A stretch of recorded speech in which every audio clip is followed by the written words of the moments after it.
시작. 자녀들아, 주 안에서 너희 부모에게 순종하라. 이것이 옳으니라. 내 아버지와 어머니를 공경하라. 이것은 약속에 있는 첫 계명이니 이로써 너희가 잘되고 땅에서 장수하리라. 또 아비들아, 너희 자녀를 노엽게 하지 말고 오직 주의 교훈과 훈계로 양육하라. 눈가림만 종들을 두려워하고 성실한 마음으로 육체의 상전에게 순종하기를 그리스도께 하듯 하라. 눈가림만 하여 사람을 기쁘게 하는 자처럼 하지 말고 그리스도의 종들처럼 마음으로 하나님의 뜻을 행하고 기쁜 마음으로 섬기기를 주께 하듯 하고 사람들에게 하듯 하지 말라. 각 사람이 무슨 선을 행하든지 종이나 자유이나 주께로부터 그대로 받을 줄을 알미니라. 상전들아, 너희도 그들에게 이와 같이 하고 위협을 거치라. 이는 그들과 너희의 상전이 하늘에 계시고 그에게는 사람을 외모로 취하는 일이 없는 줄 너희가 알미라. 아멘.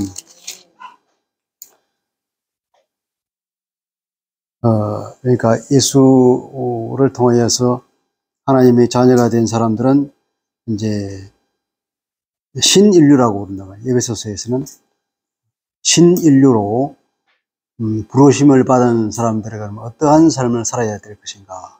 대전제가 부르심에 합당한 삶을 사십시오 하는 것이 4장 모도에 나오잖아요. 그러면서 이제 쭉 나오다가 이제는 어떻게 구체적으로, 가장 구체적으로 나온 게 그리스도인으로서 이제 상호 복종하라 하는 말까지 나오죠. 서로 순종하는 것이 그리스도인의 삶의 새로운 원리란 말이죠. 신인류로서의 그 가치를 이 땅에서 구현해내기 위해서는 우리의 삶이 그러한 가치관을 반영해야 되고 또 새로운 원리에 따라서 살아야 되는데 그 원리는 상호 복종하는 것이다. 상호 순종하는 것이다. 그것이 가장 먼저 적용되어 갈 것이 지난번에 우리 말씀했는데 부부관계라 그러죠. 부부관계 적용되고 오늘은 이제 그것이 부모 자식 간의 관계가 적용되고 또 그것이 확장되어서 이제 종과 상전의 관계, 그러니까 사회 영역까지 가정에서 사회로 이제 넘어가는 영역으로 되죠. 그렇게 살아라 하는 거예요. 그렇게 살면 어떤 일이 벌어질까요? 아마 그렇게 되면 사회가 우리가 보지 못하지만 혁명이 일어날 것입니다. 그런데 이것이 가장 쉬운 것 같지만 안 하니까 혁명이 안 일어나잖아요. 사람이 물리적 폭력을 통해서 혁명을 일으키려 하지만 하나님은 그런 것으로 되는 것이 아니다. 사랑이 이긴다고 그러잖아요. 우리가 위에 동화도 봤잖아요. 지나가는 사람의 옷을 벗기기에 경쟁을 하는데 바람과 태양이 서로 경쟁을 했는데 바람이 아무리 열심히 부리대도 이 사람이 옷깃을 꽁꽁 여미고 도무지 벗을 수가 없는데 해가 뜨겁게 비치니까 자기도 모르게 더워서 후루당 벗어버리는 거예요. 그러니까 사랑이 그것을 변화시키는 것이 폭력이 변화시킬 수는 없다는 것입니다. 자, 그래서 지난번에 이제 부부간의 관계를 얘기했는데 지난번에 한마디 더 붙이자면 이 부부 관계를 뭐에 비유했냐면은 교회와 그리스도의 관계로 비유했잖아요. 이 부부 관계가 말하자면 교회와 그리스도의 관계가 이 땅에 구현된 그 형태가 부부 관계란 말이죠. 그리스도가 교회를 위해서 자기 몸을 바쳐서 교회를 세워주고 그리고 그 교회를 지배합니까? 물론 지배한다고 볼 수 있지만 그리스도가 머리이기 때문에 그러나 그리스도는 절대로 지배를 안 하죠. 보살피죠. 보살피고 사랑해 주잖아요. 이 부부관계가 거기서 이제 남편이 머리를 세웠지만 그 남편에는 결코 그 아내를 지배할 능력은 권한이 있는 건 아니에요. 머리를 세웠지만 그런 아내를 지배하려고 머리를 세운 것이 아니라 대외적으로 어떤 의사결정을 할 때에 남편의 최종적인 의사를 존중해서 부부를 만들 때 돕는 배필로 아내를 주었다고 그랬잖아요. 창세기에 보면은. 그래서 돕는 배필을 주었기 때문에 나중에 남자가 그 부모를 떠나서 하나가 된다고 그랬는데 돕는 배필이라고 할 때에 무슨 의미냐면은 맞은편에서 돕는 거라는 거예요. 돕는다고 하는 것이 남자가 모든 것을 주관하고 다 끌어나가고 그 여자가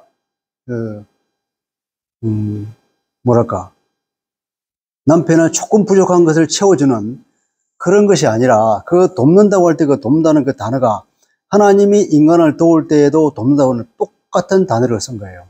예절이라고 하는 동사를 쓰는데, 그렇다면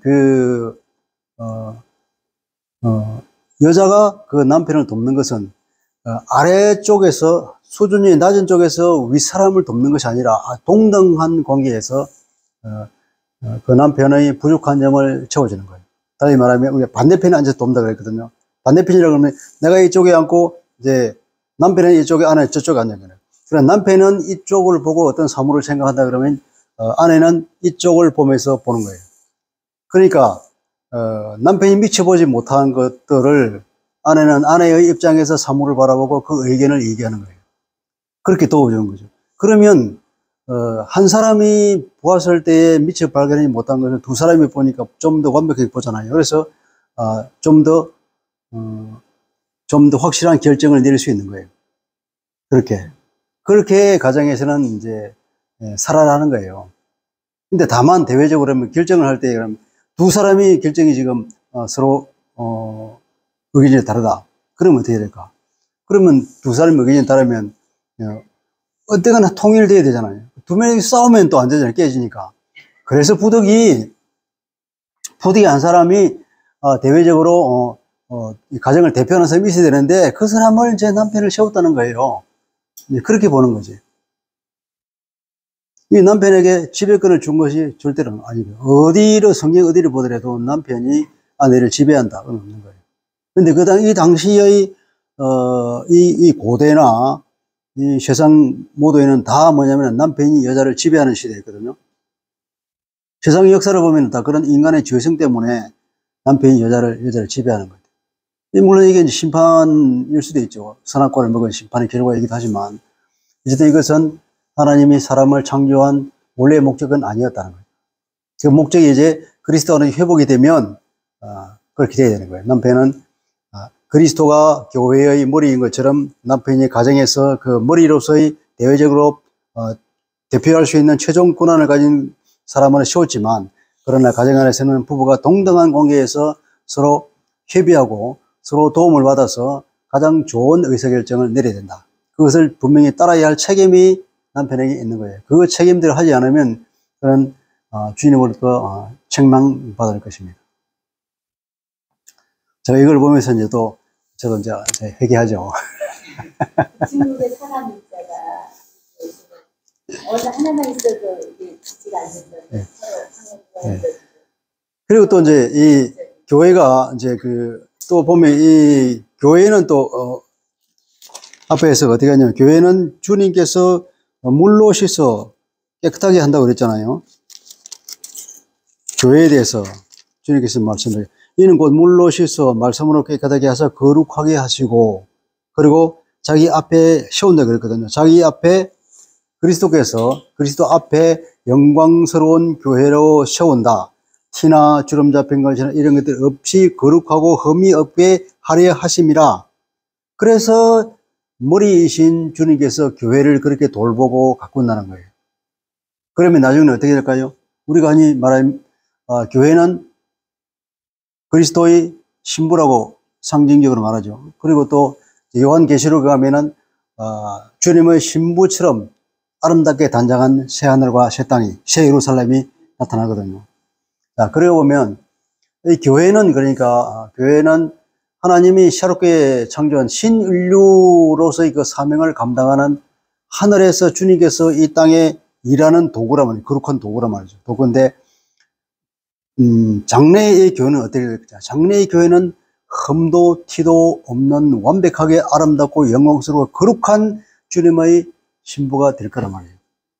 지금 이 교회가 어떻습니까? 지금 이 교회는 온갖 더러움이 다 있고 지금은 뭐 싸움이 있고 심지어는 분열도 있고 이 교회는 왜 그렇습니까? 교회는 죄인들이 들어와서 그래요. 내가 스스로 죄인이라고 생각하는 사람은 교회에 다 들어왔거든. 이 세상 밖에 나가면 자기들이 다 거룩하고 자기들은 완벽한 사람들인데 교회에 있는 교회는 전부 다 주님 좀 죄인입니다. 이 죄인밖에 없는 게 교회가. 그러니까 이 현실의 교회는 굉장히 세상 사람으로부터 심지어는 조롱을 받고 아주 흠도 많고 티도 많고 아주 그런 불완전한 존재이지만 그러나 이것을 거룩하신 주님께서, 전능하신 주님께서 그렇게 하시겠다고 선언을 했기 때문에 반드시 그렇게 될 것입니다. 예. 그래서 이 교회는 지금 우리 눈으로 볼 때는 정말 하찮아 보이지만, 그러나 그 교회는 나중에 정말로 거룩하고 영광스러운 교회가 될 것이기 때문에 이 교회를 아무도, 그 누구도 이 함부로 대할 수 없는 거예요. 그리고 이 교회의 머리는 누구입니까? 교회는 그리스도만. 교회의 머리는 그리스도고 교회가 그리스도의 몸이기 때문에 그 누구도 이 교회에 대해서 주인 행세를 하면 안 돼요. 목사도 주인이 아니고 장로도 주인이 아니고 권사도 주인이 아니고 그 누구도 이 교회의 주인은 아니란 말이에요. 그래서 아무도 이 교회에 대해서 주인 행세를 하면 그건 절대로 안 된다는 거죠. 근데 교회는 주인이 많아요. 이 현실적 사회에도. 그러면 안 된다는 거예요. 제가 신학교에 공부를 할 때 이제 거기 어떤 목사님이 이제 그 강사로서 강의를 한 적이 있는데 그분 얘기가 여러분 교회 가보면 100명만 50명만 있는 교회 가면 반드시 거기에 주인이 있습니다. 그러면서 대한 예수교 장로교라고 하면서 그 장로들이 주인이다는 거예요. 이게 잘못됐다는 거예요. 교회의 주인은 그리스도인데 왜 장로가 주인 노릇을 하느냐. 목사도 절대로 주인 노릇을 하면 안 되고, 그다음에 교회 공동체를 아름답게 이끌어가는 가정으로 치면 주님의 그 위임을 받아서 말씀을 전하는 자로 세운 사람이 목사지. 목사는 우리 일반 성도들과 똑같을까 안 똑같을까요? 똑같은 거예요. 예, 우리가 다 보면은 성도가 누구냐면은 그 거룩한 제사장이라고 했잖아요. 베드로전서에 보면은 우리가 거룩한 제사장이에요.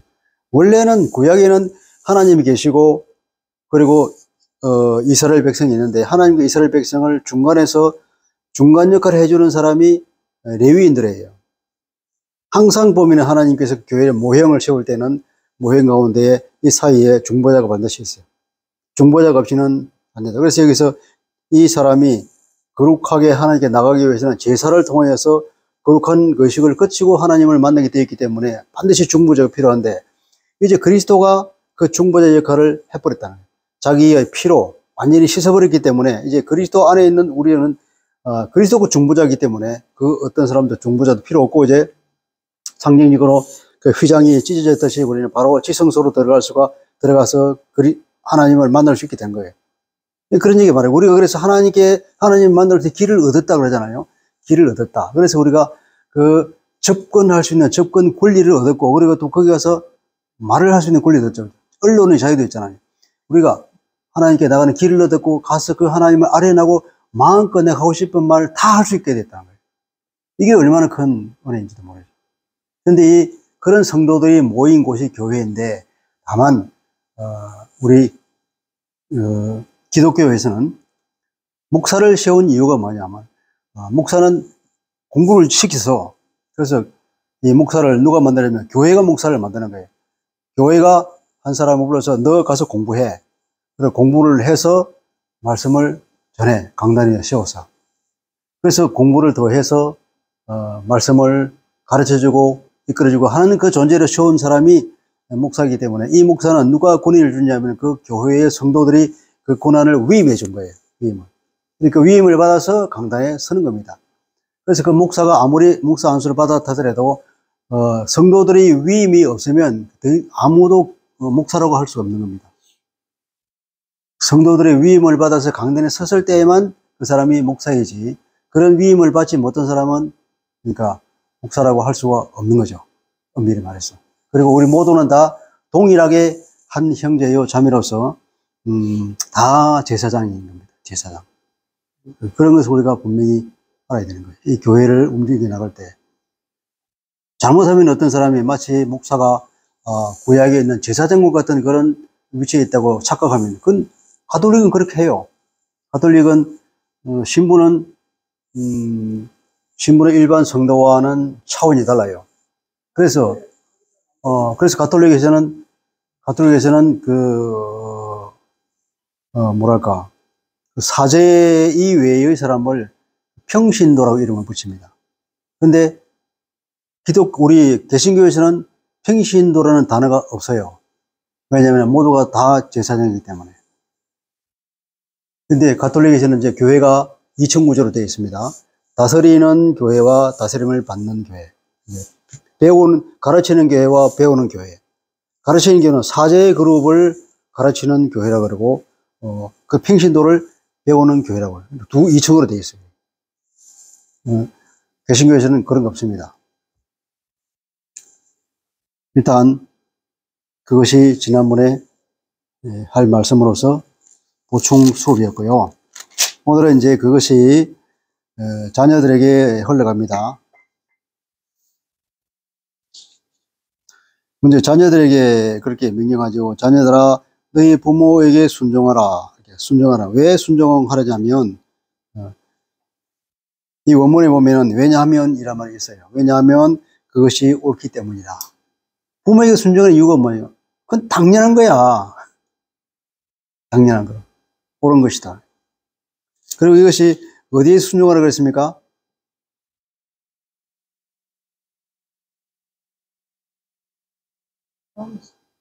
주 안에서라고 하는 이 수식어가 굉장히 중요한 거예요. 여기서 말하는 것은 다 뭐냐면, 이제 교회 안에서 말하는 거기 때문에 교회는 그리스도로 인해서 재창조된 새 인류란 말이죠. 그럼 이 새 인류는, 그 아버지와 어머니만 새 인류일까요? 아니면 그 자녀도 새 인류일까요? 자녀도 마찬가지예요. 그 아버지든 어머니든 그 가정에 있는 그 믿음의 자녀이든 간에 다 하나님 보실 때는 새롭게 창조된 새 인류인 거예요.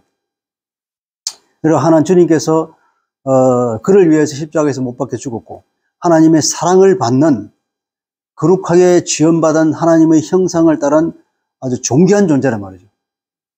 근데 이런 농담이 있잖아요. 교회 가서 기도하는데 할아버지도 하나님 아버지라고 기도하고 자기 아버지도 하나님 아버지에 기도하고 여기 손자가 있다가 자기도 하나님 아버지라고 합니다. 그러면 뭐냐? 우리 아버지도 나의 형님이고 우리 할아버지도 내 형님이네. 근데 이것이 사실인 거예요. 하나님의 눈으로 보면은 동일한 거예요. 하나님 눈으로 보면은 이 사람도 나의 자녀고 이 사람도 자녀고 다 나의 사랑하는 딸이고 아들이단 말이에요. 그러니까 나의 자녀라고 해서 나의 손자라고 해서 나의 손자요 나의 자녀요 다 안에 있는 것이 아니라 하나님 눈으로 보면 동일하게 하나님의 사랑을 받고 예수 그리스도로 인해서 재창조된 놀라운 존귀한 자들이란 말이에요. 그러한 인식을 가져야 되는 거예요. 우리 눈으로 자녀를 보는 것이 아니라 하나님의 눈으로 그 자녀를 봐야 되는 거죠. 그래서 이 자녀가 부모에게 순종하라는 것은 주 안에서 그러니까 주님의 이런 놀라운 그 섭리와 그 가르침, 주님이 주권적인 어떤 그 교회 공동체 안에서 그렇게 하라는 거예요. 이 교회를 벗어나서 그리스도를 벗어난 하나님이 보시는 방법이 아니라 다른 방법으로 보는 그런 곳에서는 아니다는 거예요. 우리 가정도 이런 공동체, 우리 교회도 그런 공동체가 주님이 주인 되시는 그런 새로운 나라에서 새로운 생명을 살아가는 우리들은 그래서 항상 주님 안에서 그 부모에게 순종하는 거죠. 아무리 그 부모를 하더라도 하나님을 그리스도를 부인하면은 그 부인할 때는 그 부모의 지시라 할지라도 그걸 따를 수가 없는 거죠. 내가 아버지의 아들이긴 하지만은 궁극적으로 제일 먼저 나는 하나님 아들이란 말이에요. 내가 우리 아버지의 아들이기도 하지만 그 이전에 나는 하나님의 아들이요 주님의 제자이기 때문에 그러니까 누구의 말을 들으냐면 제일 먼저 주님의 말씀을 들어야 돼요. 그 범위 안에서 주님의 그 주권 안에서 우리 아버지에게 순종하는 거예요.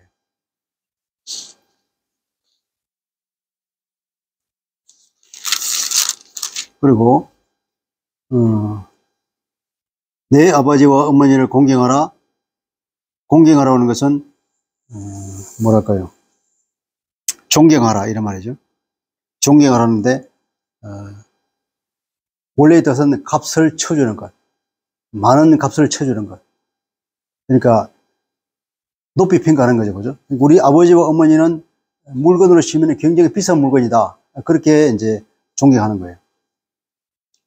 그것이 공경하는 것입니다. 이것이 약속이 있는 첫 계명이니 이로써 내가 잘되고 땅에서 장수하리라.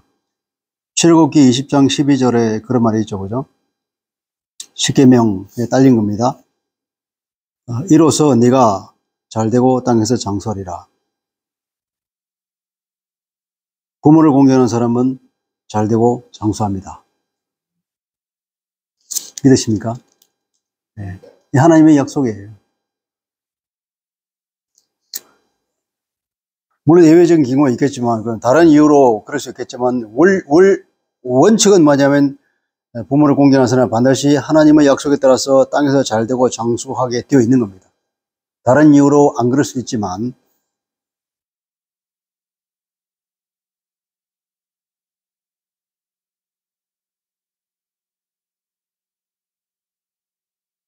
근데 순종하는 것이 굉장히 이제 중요한 거예요. 아버지와 어머니에게 순종하는 것. 그리고, 그리스도인들은 기본적으로 위에 있는 권세에 순종하라고 얘기하지 않습니까? 위에 있는 권세는 이게 사회로 나가서 로마서에 보면 국가적으로, 사회적으로 또 보면은 위에 있는 권세는 하나님이 다 주시고 세운 거기 때문에 그 권세에 순종하고 그 권세를 위해서 기도해 주라 그러거든요. 사회가 안정이 돼야 되고. 그래서 우리는 기도할 때에 국가의 안정을 위해서 기도를 하죠. 정치적으로 안정이 돼야 되고. 이 국가를 이끌어 나가는 최고 지도자를 위해서 우리가 기도해야 되고, 그가 지혜를 받고 그가 나라를 잘 다스려야 이게 안정이 되고 평화가 있고. 그래서 교회도 마찬가지로 평화롭게 우리가 신앙생활을 할 수 있는 거거든요. 그런데 그런 이 순종이라는 것이, 그래서 어떻게 보면은 순종을 가르치면 어느 곳에 가든지 항상 그 순종적인 사람이 되면 뭐가 바뀌냐, 잘못된 것은 고치고 이렇게 해야 되지 않는 생각을 할 수 있겠지만, 역사적으로 보면은 그렇게 해서 된 게 없단 말이에요. 아까 제가 말씀드렸지만 이 바람과 해가 그 사람 옷을 벗기는데 누가 성공하느냐? 해가 성공한다 이거죠. 흔히 말하면 햇볕 정책이 성공하는 거지, 그걸 강압적으로 해가지고는 절대 성공하지 못하는 게 역사예요. 이게 사랑으로 어떤 것을 했을 때에 그 어떤 힘보다도 강한 것이 사랑이기 때문에 순종은 사랑에 기반하는 거거든요. 사랑에 기반하는 거기 때문에 그 사랑이 반드시 이기게 되어 있다는 겁니다. 이 원리는 하나님이 만드신 원리이기 때문에 이 원리에 따를 때는 성공하는 거죠. 이런 원리를 누구나 다 실천한다 그러면 금방 사회가 다 금방 바뀔 거예요. 나중에 이제 상전들아 자기 노예를 어떻게 다루게 하는 말도 나오지만, 이런 말씀을 준 것을 보면은 노예들은 상전을 주님을 모시듯이 섬기라고 얘기하고, 상전들은 그 노예를 대하기를 자기 형제처럼 대하라고 그랬거든요. 근데 이 말은 궁극적으로 보면은 다 하나님 안에서, 그리스도 안에서 다 형제 자매다, 동일하게 하나님의 형상을 따라 거룩하게 지음을 받은 존귀한 존재라는 그 대전제가 있거든요. 그 전제 하에서 서로 그것이 실천된다 그러면 금방 그 노예제도가 없어질 거예요. 그런데 인간이 그 말씀을 받았음에도 불구하고 노예제도가 무려 1800년 동안 더 유지된 것은 이 하나님의 말씀을 다 아전인수로 해석해서 그렇다. 아전인수식으로. 이 순종이라는 것이 사회를 변화할 수 있는 엄청난 파워를 가졌다는 것을 우리가 알아야 되는 겁니다. 그래서 우리가 자녀들이 부모에게 순종할 뿐 아니라 밖에 나가서도 위에 있는 권세에 순종하는 것을 가르쳐주면 그 사회에서도 성공하는 것이고, 그래서 또 보면 이 가정에서 이런 그 순종하는 교육을 받지 못하면 사회에 나가서 어떤 직장 생활에서 제대로 하지 못하잖아요. 직장 생활 내에서도 위에 있는 권위를 순종하고 그 안에서 상사의 지시를 잘 따르고, 잘못됐을 때는 아주 공손하게 가서 얘기를 하고, 자기가 맡은 일을 최선을 다하면, 뒤에 이제 종이하는 일이 나오는데, 최선을 다하면은 누구한테라도 인정을 받을 건데, 일반적으로 보면 저는 진실을 어떤 그리스도인을 많이 만나서 그런지 모르지만 제가 직장 생활을 하면서 많은 그리스도인을 만났는데 대부분이 직장 상사로부터 인정을 못 받았어요. 왜 인정을 못 받냐? 쟤는 말이야, 직장에 애착이 없어. 틈만 나면은 교회 간다 그러고, 교회 가서 뭐 한다 그러고, 주일날 뭐 이런 주일에 교회가 때문에 안 됩니다. 저녁에 일 좀 하라고 저녁에 교회가 때문에 안 됩니다. 이런 식으로 빠지면 신뢰를 잃어서 저 친구는 직장에 애착이 없는 사람이다. 그렇게 낙인 찍혀버리면 성공하기가 힘들죠. 물론 우리 사회는 워낙 술을 많이 먹는 사회에 대해서 술을 안 먹어서 승진을 못하는 경우는 있긴 있지만, 그렇게 해서 이제 자기가 맡은 일에 최선을 다하지 않을 때에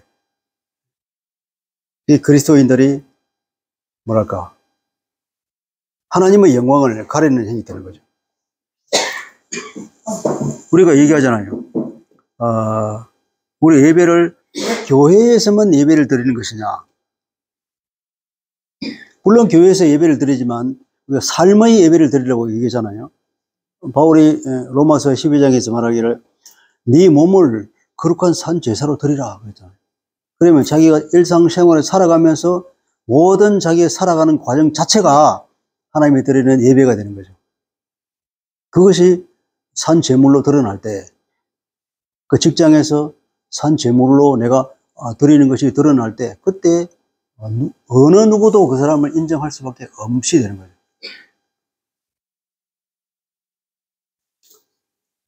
근데 이런 것들 우리가 좀 더 그리스도인 이제 직장 생활에서 최선을 다해서, 정말로 그리스도인들은 믿을 만하다는 그런, 초대교회는 그랬잖아요. 초대교회는 사람들이 다 이웃 사람부터 인정받고 칭찬받고 그랬다 그랬는데, 어떻게 된 건지 지금 이렇게 나와서 지금 일반 직장 생활에서 그리스도인이라고 하면 보통 고개를 젓는 그런 상황이 된 것은 우리가 반성해야 되는 거예요. 우리가 잘못했기 때문에 그런 일이 생기는 거죠.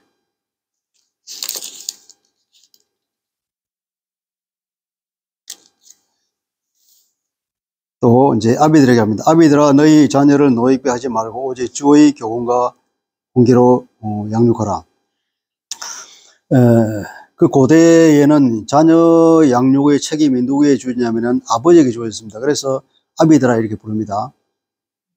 지금 뭐 아비들아는 아니겠지만 어쨌든 그 당시에는 아버지가 그 책임을 맡았기 때문에 이제 아비들에게 얘기하는 겁니다. 아비들아 너희 자녀를 노예게 하지 말고, 노예게 한다는 것은 화나게 하지 말고, 화나게 하지 말고 오직 주의 교훈과 훈계로 합니다. 교훈과 훈계는 같습니까? 틀립니까? 같은 거겠지. 교훈과 훈계. 단어는 달라요. 파이데이아라는 말과 누세시아라는 말로 다르게 되어 있는데, 엄밀히 말하면 앞에 말하는 훈련이에요. 훈련. 앞에 말하는 훈련이고 뒤에 말하는 훈계. 훈계는 말로 하는 가르침이고 앞에 훈련은 말 이외에 다른 것으로 교훈하는 것. 어쨌든 훈련과 훈계로 양육을 하라. 자녀는 반드시 훈련이 있어야 되고 훈계가 있어야 됩니다. 잔소리가 있어야 돼요. 잔소리가 있어야 되는데 그 잔소리가 너무 과하면 자녀가 화가 나잖아요. 그러면 그때는 끝쳐야 되는 거죠. 이게 조절하기 쉬운 게 아니죠. 네. 화나게 하지 말고, 자녀들을 화나게 하지 말고, 어쨌든 이 말은 사랑 가운데 살아가는 거예요. 사랑 가운데 해야 되고, 그 자녀가 대전제가 또 뭐냐면 이 자녀도 마찬가지로 나와 같이 하나님의 형성을 따라서 창조된 거룩한 사람이요 하나님의 사랑을 받는 나와 동일한 존재, 하나님은 보실 때는 나와 동일하게 보는 그런 귀한 존재라는 것을 생각하고 자녀가 그렇게 해야 되는데, 돌아보면 저도 그렇게 하지 못했습니다.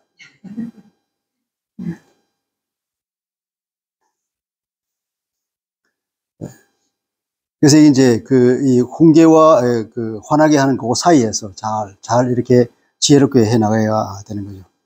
그러니까 화나게 한다고 하는 것은 그 의사를 존중하지 않다거나 그 감정을 무시하고 심하게 했다거나 그런 내용이죠. 어떻든 그 자녀라도 그 인격을 존중한다 그러면 화나게 안 하고 할 수 있겠죠. 그런데 그 인격을 존중하는 가운데에 이 일을 하라는 겁니다. 반드시 훈련이 있고 훈계가 있어야 된다는 겁니다. 그리고 이제 종과 상전의 관계로 넘어가죠. 종들아 두려워하고 떨며, 두려워하고 떤다고 하는 것은 하나님 앞에 섰을 때 우리가 가져야 할 태도를 말하거든요. 두려워하고 떤다. 물론 뭐 상전을 보면서 막 불불 떨고 그런 말을 하는 것이 아니라, 이 말은 그 상전의 권위를 인정하라 그런 말이죠. 근데 종들은 상전의 권위를 인정하고 성실한 마음으로 육체의 상전에게 순종해라. 그리스도께 순종하듯이 그렇게 순종하라 하는 겁니다. 왜 육체의 상전이라 했을까요? 원래 이 상전은 원문에 의하면 상전이 아니고 주입니다. 주. 큐리오스. 우리 주님을 말할 때 큐리오스라고 그러잖아요. 주님. 하늘에 계신 주님과 자기 땅에서 자기 주인으로 모시는 큐리오스. 단어는 같지만 다르기 때문에 그 다른 것을 나타내기 위해서 육체의라는 단어를 쓴 거예요. 그냥 특별한 의미가 있는 것이 아니라 육체를 따르는 큐리오스와 하늘에 계신 나의 큐리오스를 달리 보기 위해서. 그런데 그리스도께 내가 순종하듯이 그렇게 온전히 순종하라. 성실한 마음으로 하는 것은 성실한 마음은 원래의 의미는 마음의 단순함입니다. 마음의 단순함으로. 마음의 단순함이니까 순진한 마음으로, 정직한 마음으로 그렇게 말할 수 있겠죠. 다시 말하면 일편단심으로 온 마음을 다하여서. 야고보서에 보면은 우리가 그 고난을 만나거든 온전히 기뻐하라. 기도할 때에 두 마음을 품지 말라는 게 있잖아요. 두 마음. 여기서는 이제 그거와 대비되는 거예요. 두 마음을 품지 말고 한 마음으로, 오직 하나의 마음으로 성실하게, 정직하게, 순전하게 자기 주인을, 내가 주님을 모시듯이 모시라는 겁니다. 그런데 이 종의 태도는, 이 또 전제는 뭐냐면은 나의 주인이 누구일까요? 네, 하나님이죠. 그리스도가 나의 주인인 거예요. 그리스도가 나의 주인이라는 그 전제 하에서 이 땅에 있는 내 상전을 주인으로 모시는 겁니다. 그게. 그러니까 내가 이 땅에서 주인을 내가 섬기는 것은 하늘에 있는 나의 주님을 섬기는 그 범위 내에서, 그래서 주님께 하듯이 섬기라고 얘기하는 것이고, 네, 그렇게 보는 겁니다. 그래서 그런 자세를 가진다 그러면 당연히 있기는 바라죠. 눈가림만 하는 그런 행동을 하지 않게 되겠죠.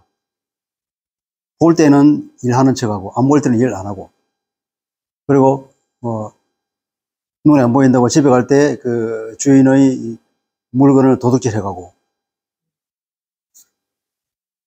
그런 일을 하지 말라는 겁니다. 눈가림만 하여 사람을 기쁘게 하는 것처럼 하지 말고 그리스도의 종들처럼. 네가 원래 그리스도의 종이지 않냐. 그리스도의 종답게 마음으로 하나님의 뜻을 행하라. 그러니까 내가 하는 일은 무슨 일이라고? 하나님의 뜻을 행하는 거예요. 내가 이 땅에서 내가 누구의 종으로 있지만 내가 하는 이 일은 하나님을 섬기는 거예요. 하나님 우리를 땅에 보내실 때 뭐라고 보냈습니까? 다스리라고 보냈잖아요. 내가 하나님 일을 통해서 다스리는 거예요. 내가 직장 생활에서 그 일을 할 때는 공장에서 물건을 만들면 물건을 만드는 일로, 혹은 내가 딱 밖에 나가서 물건을 파는 일, 물건을 파는 일로, 일단 자기가 하는 그 일이, 그리고 이 사회를 돌아가게 하는데 일조하기 때문에 우리 모든 사람이 다 합해서 그 사회를 움직이잖아요. 그 사회를 다스리는 거예요. 이 하나님 만드신 이 피조를 다스리는 것. 그 다스리는 그 일에 내가 하고 있다는 마음으로 하나님의 일을 하는 거예요. 하나님의 뜻을 성취하는 거죠. 그러니까 이것도 말하자면 하나님의 뜻을 성취하는 거니까 하나님의 뜻에 위배된다고 하는 것은 그건 하면 안 되겠죠. 그런 큰 테두리가 있는 것입니다. 그리고 기쁜 마음으로 섬기기를 주께 하듯하고 사람에게 하듯 하지 말아라. 이것은 각 사람이 무슨 선을 행하든지 종이나 자유인이나 주께로부터 그대로 받을 줄을 알미라. 알기 때문이다 하는 겁니다.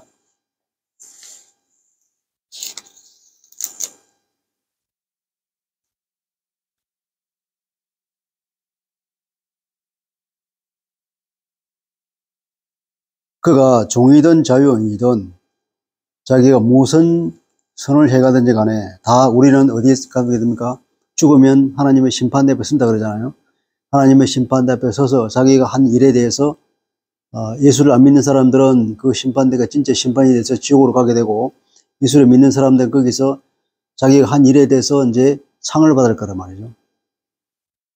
상을 받을 건데 거기서 다 자기가 한 일에 대해서는 평가를 받기 때문에 누구든지 그 사람이 종이든지 자유인이든지 내가 종이면 종으로 살았을 때 그리고 내가 주인이면 주인으로 살았을 때 그 살아온 모든 과정을 주님의 심판 앞에 서서 하나님의 그 선물을 받을 것인데 상을 받을 것인데 아무런 상이 없다.